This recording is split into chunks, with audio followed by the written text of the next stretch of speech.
Bienvenidos al curso de cálculo diferencial.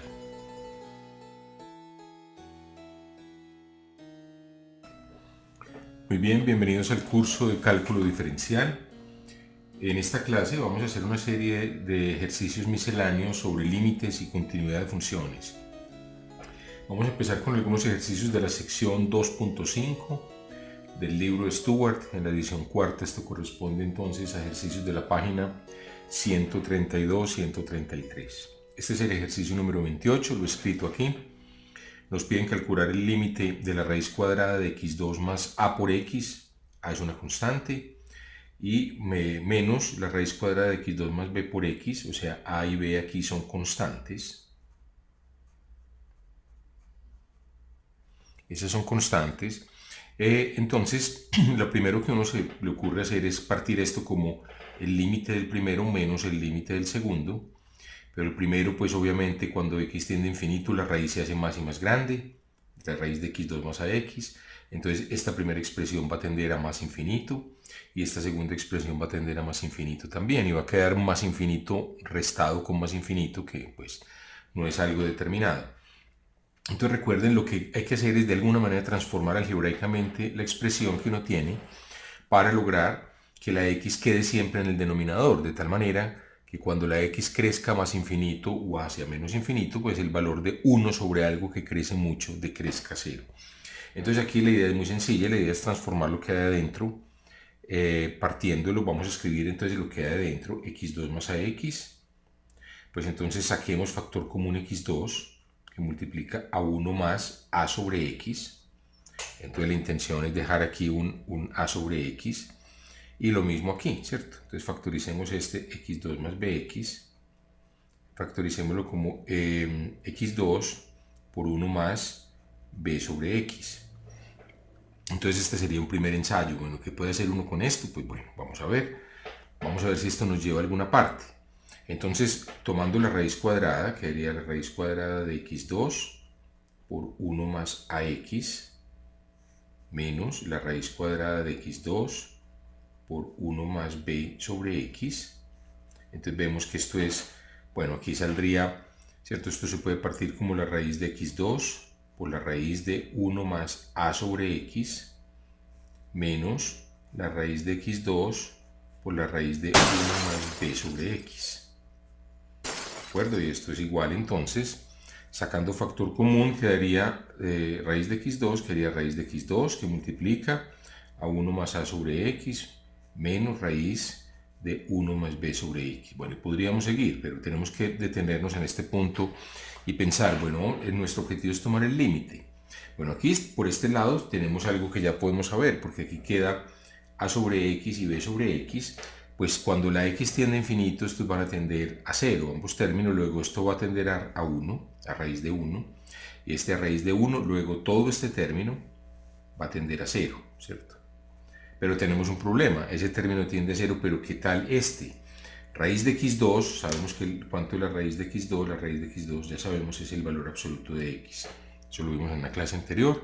El valor absoluto de x va a coincidir con x. Cuando x, digamos, si tiende a más infinito, pues x va a ser positivo muy grande. Entonces esto va a tender como a más infinito por 0, ¿cierto? Esto va a ser algo así como más infinito multiplicado por 0, que no es una cantidad determinada. Entonces este camino tampoco nos conduce a ninguna parte.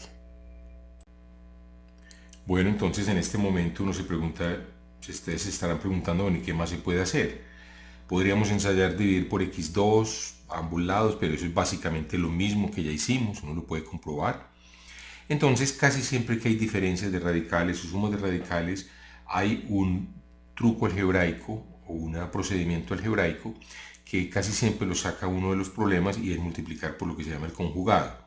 O sea, cuando uno tiene raíz de a mayúscula, por ejemplo, en este caso como raíz de b minúscula, ¿cierto? A mayúscula y b minúscula son las letras que designan lo que hay dentro del denominador.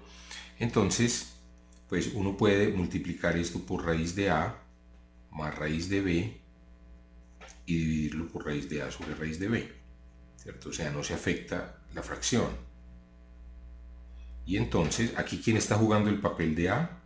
El papel de a lo está jugando x2 más ax, lo que hay dentro del radical, correcto, y el papel de B lo está jugando pues x2 más b por x, b minúscula por x. Entonces, ¿qué pasa? Cuando uno tiene aquí ya, al multiplicar ambos lados por, perdón, arriba y abajo la fracción por por lo que está en rojo, digamos, lo que voy a señalar aquí en paréntesis rojo, que es la raíz de a más la raíz de b sobre la raíz de a más la raíz de b.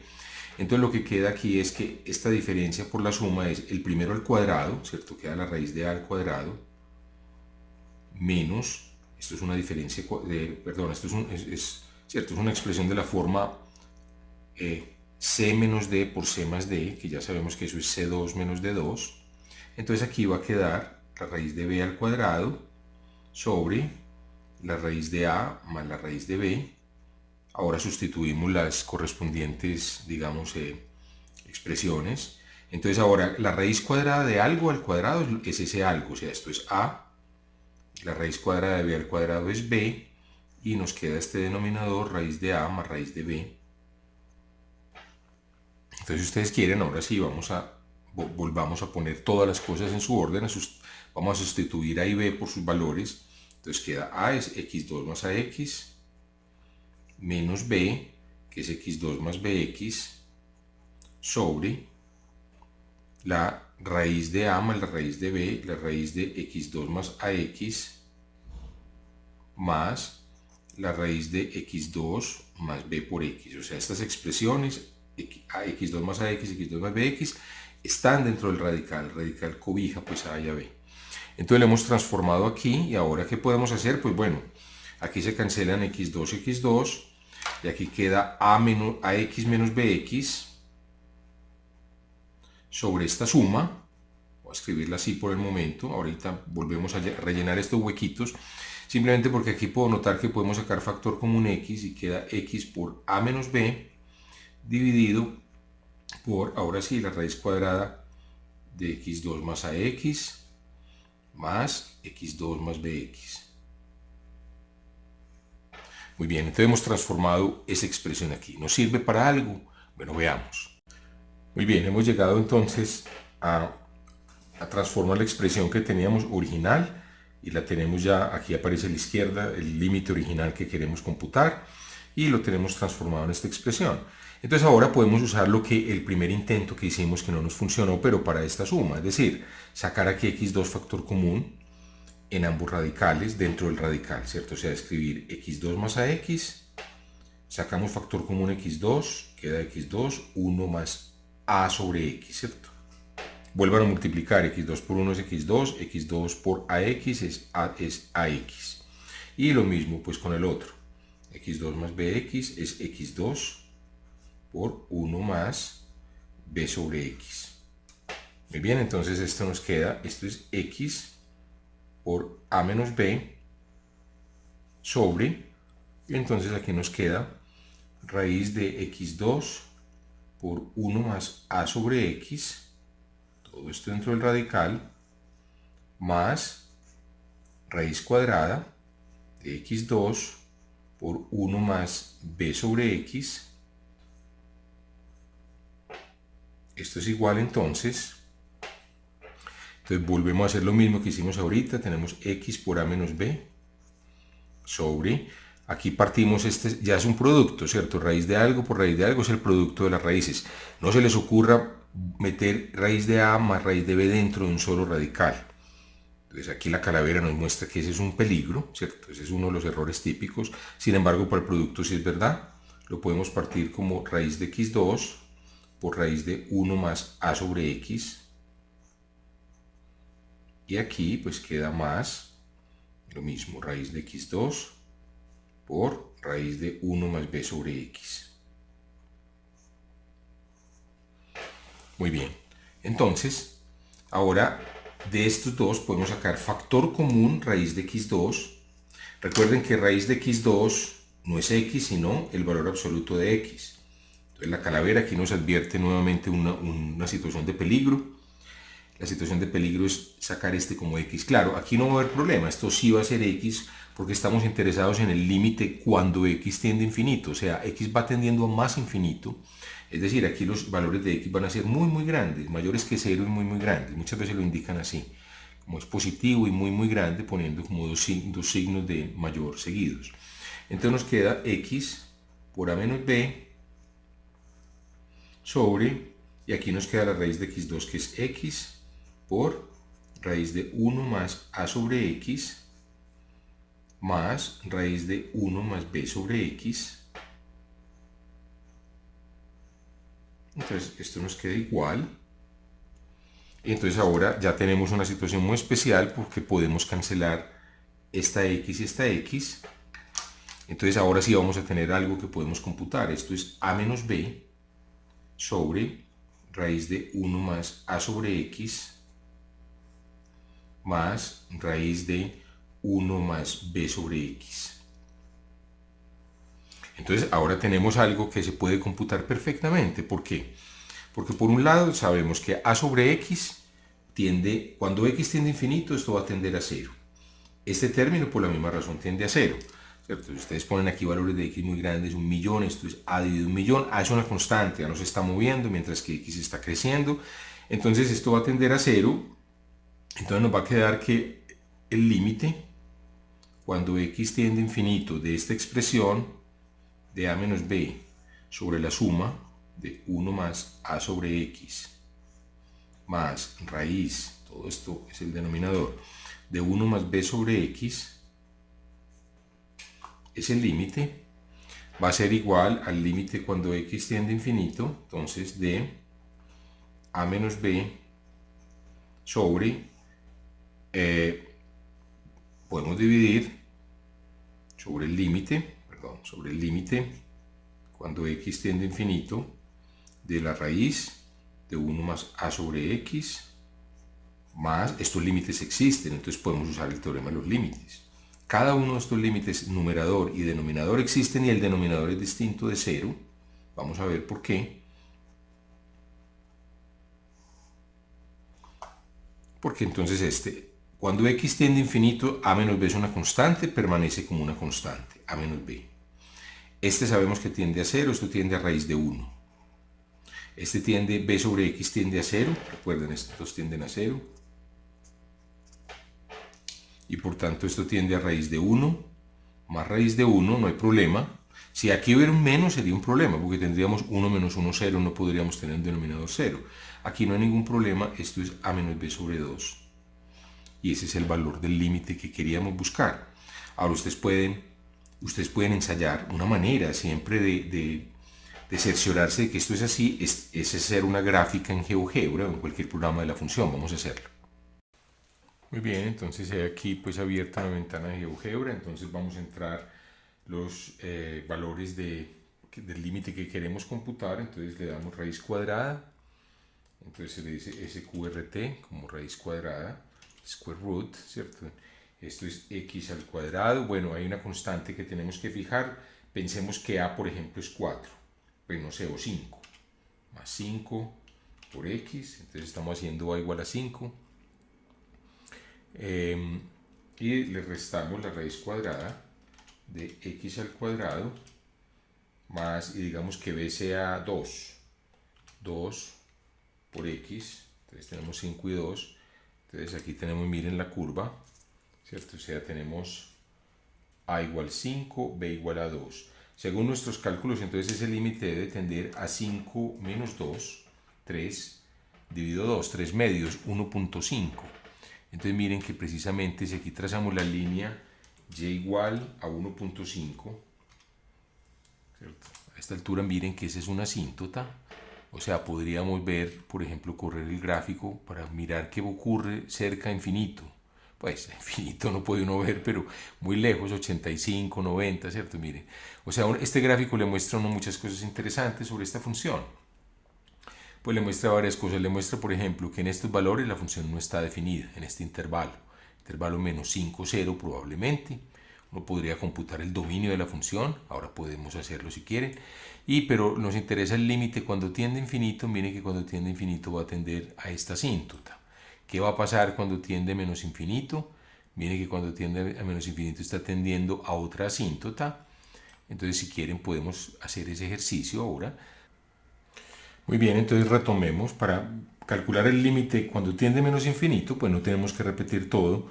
Simplemente llevémoslo a un punto en donde no habíamos hecho como nada peligroso sacando, metiendo una x, sino que habíamos transformado esta expresión multiplicando arriba y abajo. Pues si uno mira pues esto como una fracción, este sobre 1, multiplicamos arriba y abajo por el conjugado, o sea, por la suma de las raíces.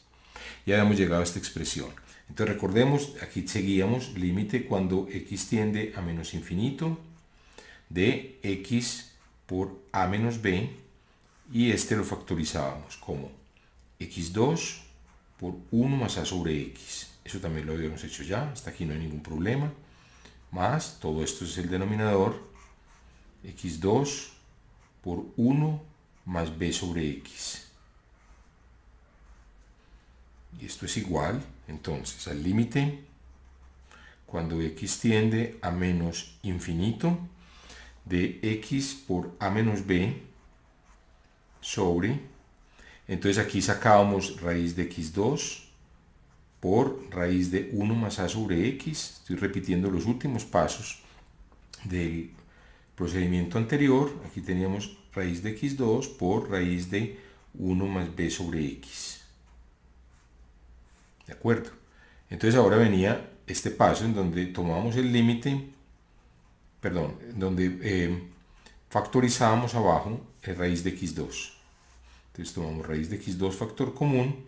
Aquí es donde va a estar la diferencia, veamos. Entonces tenemos esto es lo mismo, esta raíz menos raíz de 1 más b sobre x. Ese no va a cambiar. Entonces esto va a ser el límite cuando x tiende a menos infinito de x por a menos b sobre, entonces aquí la raíz de x2, aquí viene el cambio. ¿Cuál es la raíz de x2? Recuerden que la raíz de x2 es el valor absoluto de x. Nos estamos aproximando a menos infinito, o sea, nos estamos moviendo con valores cada vez más a la izquierda, o sea, x es cada vez más negativo, entonces la raíz de x2 es el valor absoluto de x, que es menos x. ¿Cierto? Ustedes lo pueden ensayar, por ejemplo, supongamos que x fuera como menos 10. Entonces, ¿cuál sería la raíz de x2? Sería la raíz de 100, que es 10. 10 es precisamente, o sea, raíz de 100, que es 10, es precisamente menos 10. O sea, esta ecuación es correcta. Entonces aquí tenemos la raíz de x2 sale como menos x, esa es la diferencia. Esto queda igual, 1 más a sobre x, menos raíz de 1 más b sobre x. Entonces este es, digamos, un ejercicio donde típicamente hay que tener cuidado. Si ustedes de pronto en una evaluación ligeramente cambian esta raíz de x2 por x, entonces cometen un error y les va a dar un valor muy distinto, porque miren lo que da aquí. Mira, aquí la x se cancela.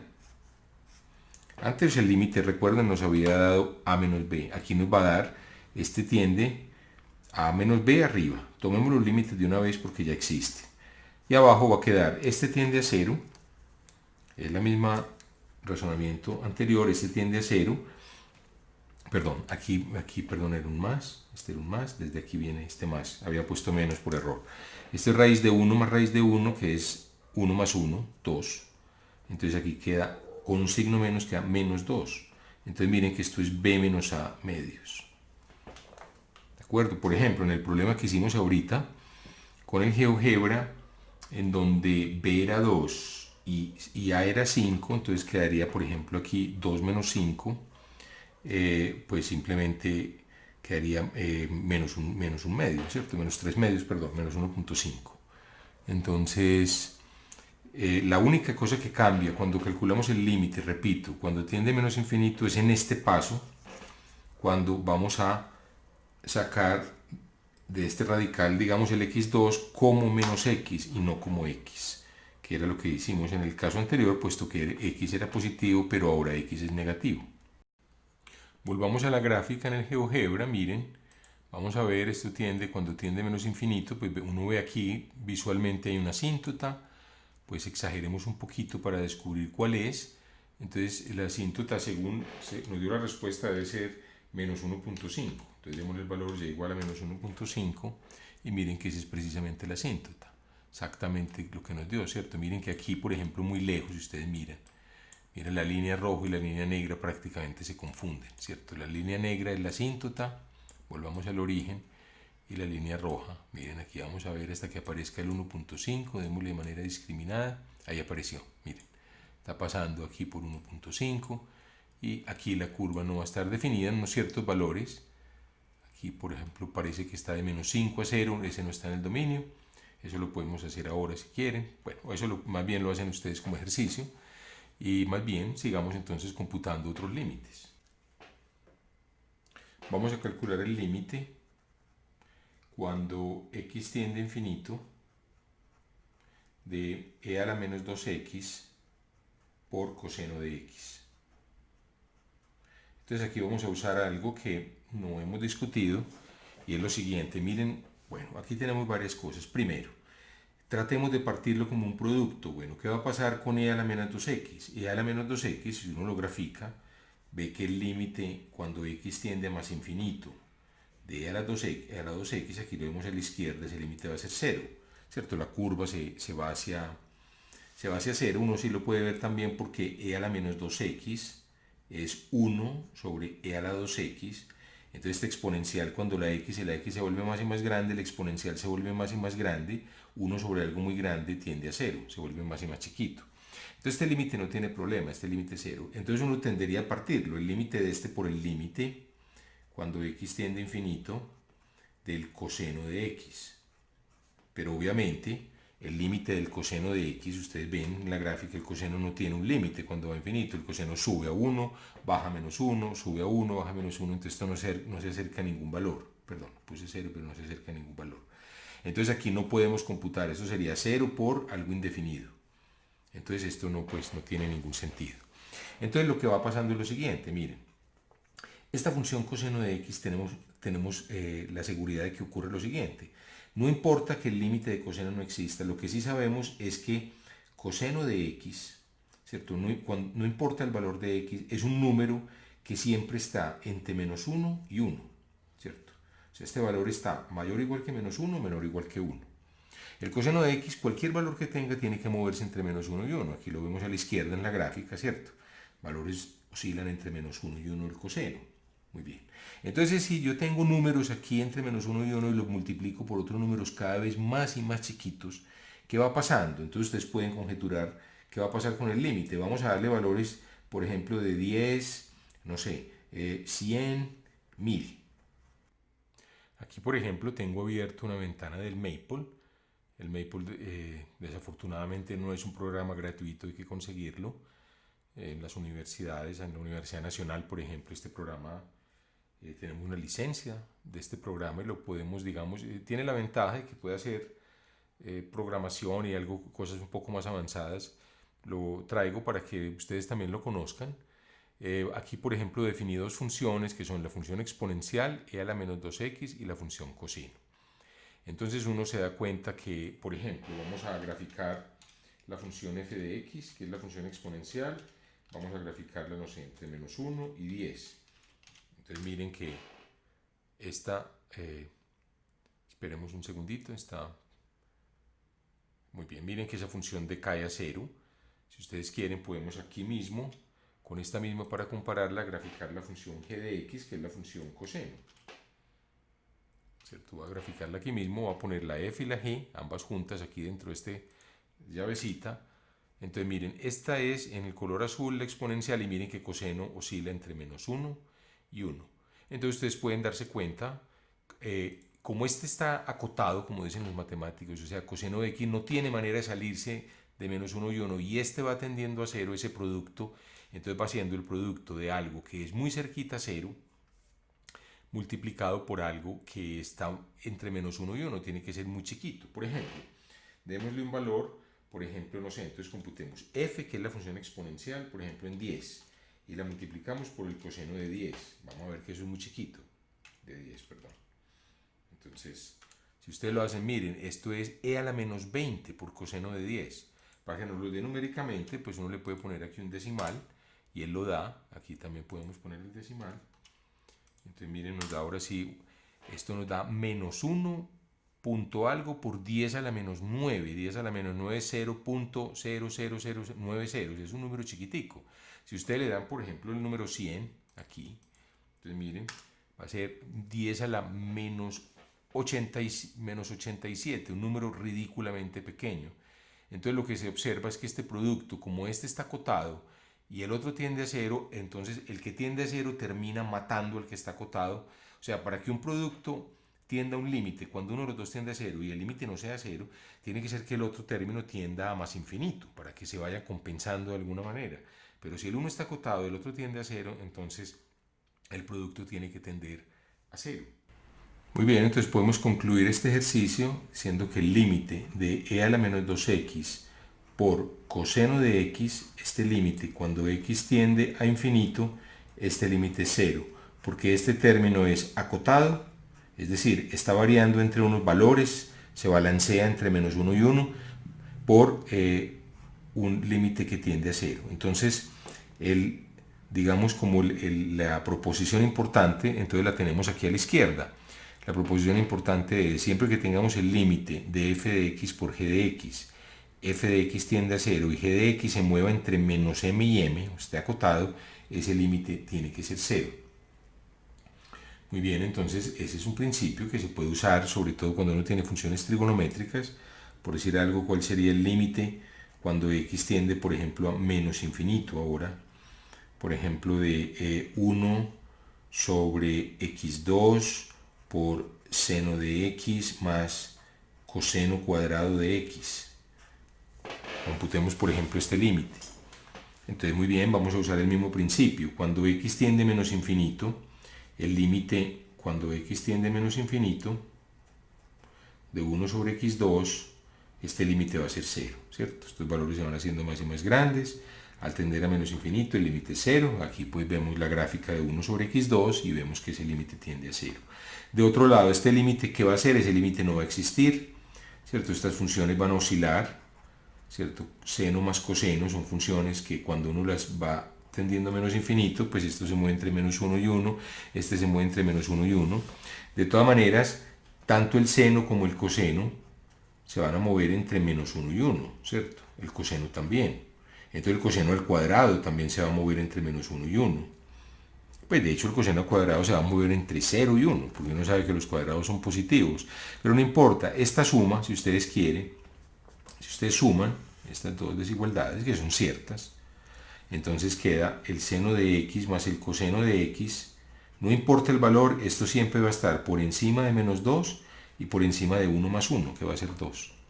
Entonces no hay manera de que esto se salga entre menos 2 y 2, esto está atrapado a oscilar entre estos dos valores mientras este tiende a 0, luego este es un típico caso donde este límite tiende a 0, como lo vemos aquí también en la gráfica, ¿cierto? Y aparece a la izquierda la gráfica del producto y vemos que ese límite es 0. Entonces esa es otra situación que es importante considerar y que aparece resumida en el teoremita que se observa aquí a la izquierda. Bueno, con esto hemos llegado al final de esta clase y los invito para que continúen viendo este curso virtual de cálculo diferencial. Muchas gracias por su atención.